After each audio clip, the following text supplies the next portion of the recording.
Ang lulo ko, hilabihan ka babairo.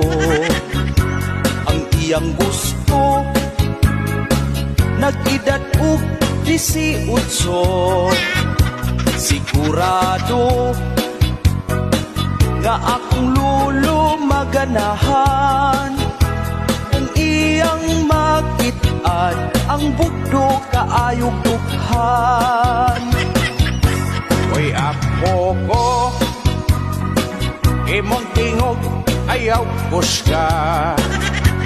Kay basin o makadungog imong lola. Maawayan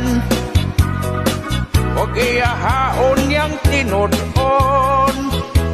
Nga kung mga pit ko, akong junior iyang putlon.